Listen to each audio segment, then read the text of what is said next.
it's Sandra. Welcome back to my channel.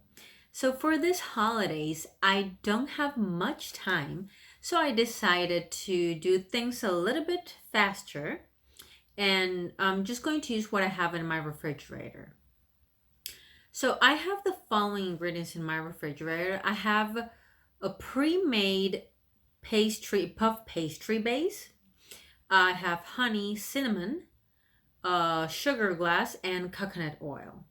Even though this seem very few ingredients, let's try to be creative and make it festive.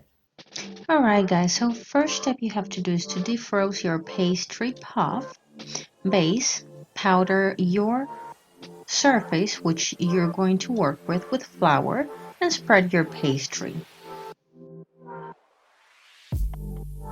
Then next what you want to do is to mix your cinnamon, honey and coconut oil together.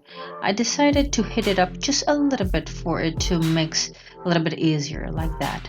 Spread it in the middle of your pastry.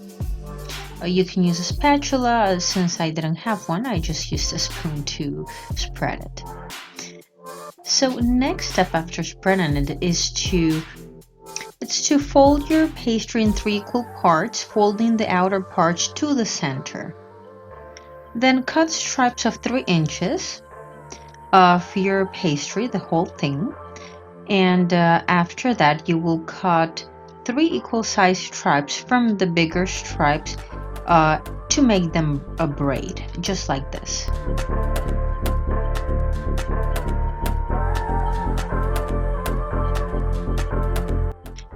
Now you can use cupcake molds. Those are the best ones and the most comfortable to cook your buns, but since I didn't have one, this is not really my kitchen, I just used what I had available.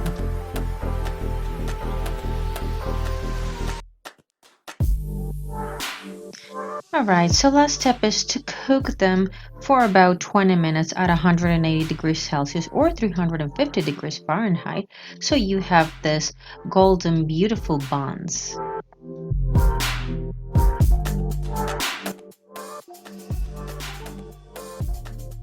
These are perfect and quick buns for any occasion. So my occasion slash emergency was Christmas. What was your occasion? Comment down below. So guys, like, subscribe, and activate the notifications because I upload a video every week so you don't miss any of these quick and easy recipes. If you want me to make a special recipe or workout or review, just comment down below and I'll make it happen on the next video. Follow me on Instagram. I post daily content so you don't miss any of my recipes there. This is the end of the video, so thank you so much for watching and see you on the next one. Bye!